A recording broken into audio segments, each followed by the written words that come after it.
Undercover Carson, secret agent.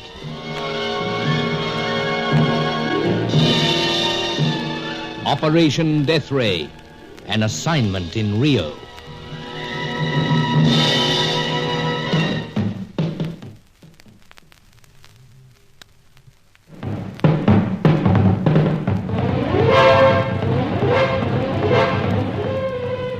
Time for Rio's great annual festival, the Carnival, was approaching. That was to be the signal for the Cossack to come to town. And so the final round with Chauco and all others involved in the struggle for the Death Ray secret. Major Aubrey Dent was due from London with vital information. And meanwhile, the faithful Angelo had discovered something about the cabaret owner, Reliana. Something to confirm our suspicions that he was more than a fanatical admirer of the lissom Fay Corelli.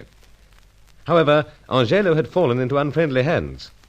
Sir Giles and I knew where he was, thanks to the miniature two-way radios disguised as pipes. But we needed help to rescue him, and Angelo himself suggested his shadowy relatives and acquaintances. We drove in the Rolls to a still more unsavory locality, there inquired for a certain Gama, and met him. But we encountered unexpected hostility. Hauled out of the car, frisked as the saying is, we were surrounded by a violent mob and a sneering Gama. I must confess, Carson, I'm not enjoying this one bit. Nor I, Sir Giles. They just won't accept the fact that we're Angelo's friends. But we are. Gama! Yeah? Or whatever your name is. Understand this. We're Angelo's friends. He's in trouble. He sent us here to the Castano district to find you, to get help. And that's the absolute truth. If you're Angelo's friend, and he claims you as such, then you must know of me, Devonport. Senor, you are not the first to make such a claim. But dash it all, man, I am Devonport. It seems that someone's been masquerading in the past, sir. But this is utterly preposterous. And what do those fellows think they're doing to my car? They turn it over, Senor.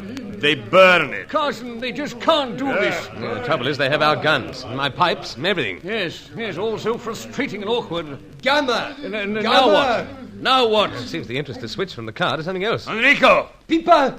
Pipa! Here? Here. What is the matter, you ask? I think I can answer that.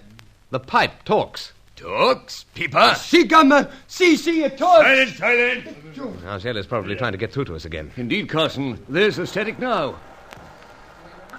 Excellency.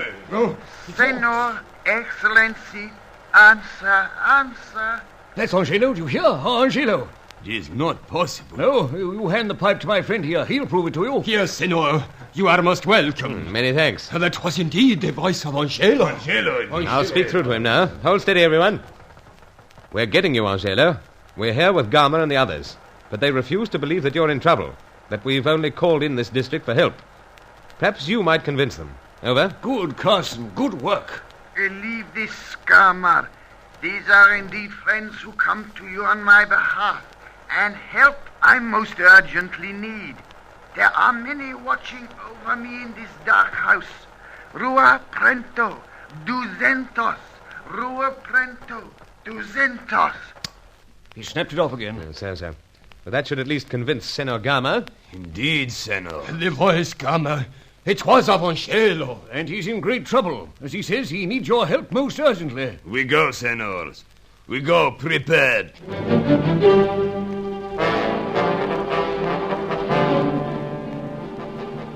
We made history with the Rolls that night, for it was surely the most murderous-looking bunch that any such card carried. They crowded inside, clung outside, the whole dark 20 of them, till we reached the end of the street known as Rua Prento. Gama insisted that we should wait while he led the others to Ducentos, number 200. We heard shouts in the distance, sounds of struggle, but within 15 minutes Angelo had been rescued and brought back to us. But a very shaken Angelo. Excellency, this time I believe that the good spirits have abandoned me. Abandon you, old fellow? Oh, the very last thing they do. But I lie there, my head thick with blood. I believe this is the end for me. You have received a nasty knock, but no serious wound, as Carson says. I can assure you of that. There you are. I wouldn't care to have it myself. Indeed, no, not I. But a few minutes more, Angelo, and you will have you out of the car and up in the apartment. Though how fortunate we were to rescue the car. So. These relatives and acquaintances of yours, Angelo, quite a lively bunch. They have cause for grave suspicion, Senor Carson. No doubt. Many times in the past, strangers have come to them with the tale that they are known to me. Yes, and now that I cast my mind back to other assignments, I do believe you warned me about that. But they made quick work, Excellency, when they stormed the darkened house in Rio Prento. Yeah, that's what we must find out. Who was there? Those who carry out many dark favors for the senorita who performs the dance. Fakerilla? That is so, Senor. Was she there at the time? No, Senor. Earlier she left. And Reliana also? Indeed. Right then. What was it you discovered about him? Yes, by Joves. We're desperately anxious to know that. He makes a quick journey. Yes, he boasted that he was going somewhere. But go on. He follows a route known to us, Senor Carson. He intends to visit a place known to us. And that? The village called Mama Rosa. Mama Rosa? Carson, wasn't that the spot where the doctor fellow was living? So, Dr. Diaz, one of the 6 scientists who shared the death ray secret. But you found him to be quite unbalanced. Didn't you? Yes, we did. Then why visit Diaz? Chaco had been to him and collected what information he had. And left him in that demented state too, sir. Of course, but he seemed to be very little use to you, Carson. Couldn't get any sense out of him. He kept wandering off. Piranhas and flying fish. Crazy boasts about being the greatest scientist in the world. Then why should Reliana be going to him? I've no idea, sir. You didn't find out why by any chance, Angela? No, Senor. But I attempt to gather more information, and that is how I come to fall into his hands. Well, looks like another jungle jaunt. But slow down, sir. Slow down, Carson. So? Well, very well. But might I ask why? You seem to be peering up in the air about something. Yes, your apartment building. Yes, I'm sure of it. What is all this about? A shadow, sir. Faint, but obvious all the same. There's someone there. In my apartment, you mean? Sir. Then I think we should step on it. Get up to the apartment and find out who the uninvited guest might be.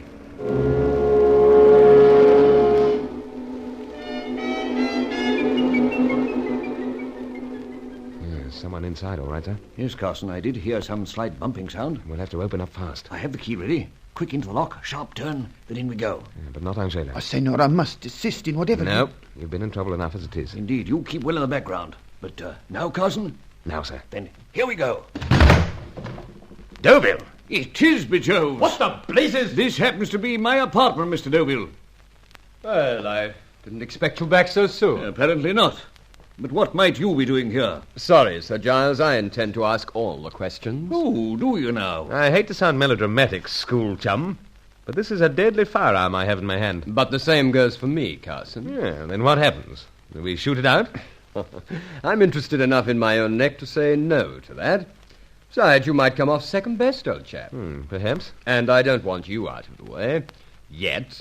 Yet, you say? That's it. You're altogether too valuable, both yourself and Sir Giles. Well, that's very thoughtful of you, I must say. But at least we've discovered who had the key to the apartment. But precisely what are you after? Yes, school chum. What?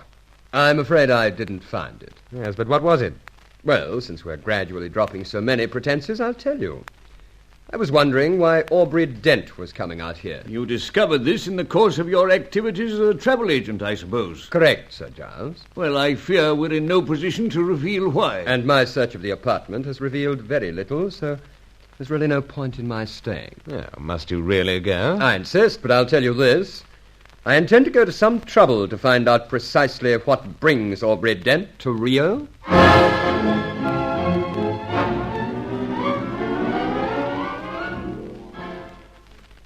Sir Giles and I were also curious to know what was behind the Major's second visit. We had no alternative but to allow Deauville to make a leisurely exit, though Angelo had to be restrained in spite of all that he'd been through. But while we waited for Aubrey Dent's arrival, we had to do something about Reliana. What was the link between this fellow and Fay Corelli? Why was he making a swift journey to Mama Rosa to see Dr. Diaz? The easiest answer seemed to follow. So the next day, with Angelo living up to his reputation for quick recoveries, we left. A chartered amphibian took us close to the village. With walls of green and strange sounds all around, we pressed on. Now, this path has been traversed but recently, Senor. So, Angelo, I keep noticing the prints, the broken vines. But something remains unanswered. If this Reliana arrived here as we did... As he did, old chap. Amphibian. But there is no sign of such a craft, Senor. Oh, numerous patches of water where it could come down. No, of course, Senor. But if we're going to reach Mama Rosa and return to our plane by nightfall, we must hurry. Ah, see, indeed. So, on to feet again and... Senor, Hold tight. something approaches. Yes, or someone. Ah, see Reliana! now. So, And see, there are many arrows in it. hold it, Reliana. Senor Carson, This also is a terrible dream. It cannot be you. Yes, it is, old chap. Not dream. Senor, the arrows. Yes, natives. Indeed, I am attacked. I was crazy to undertake this journey. Crazy to be the tool of a woman. We must do something for you. I am beyond help, Senor Carson. No. But I know it. I am a dead man. Now, sit down. Rest. But they pursue me. Now, we're well equipped to keep them at a distance. Even so, I am a dead man. Oh, nonsense. No, Senor. I feel it. There is little time left for me to regret the past, my hopeless passion, my many grave errors. If I did anything to harm you, Senor, it was because I was driven to it. By Mademoiselle Corelli? It is so. And why did you come here? Because she persuaded me, Senor, and now I have blood upon my hands. The blood of Diaz. What about Diaz? I killed him. And now with death so close, I must confess all to someone. I must go... Senor, he collapses. Yes, sir. But he has much to confess. He says he's close to death, and I think so too. But he must talk. He must not die.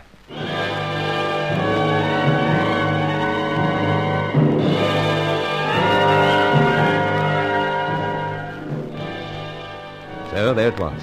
Reliana was a pathetic figure now. A man of great arrogance, a man of great servility, driven to a lonely death by his hopeless love for a woman. Many human emotions were caught up in this dark business.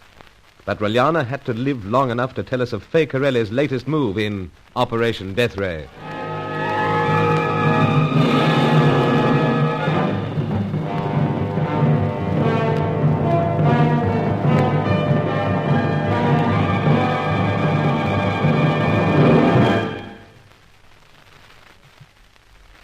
Undercover Carson is written by Michael Noonan and produced by E. Mason Wood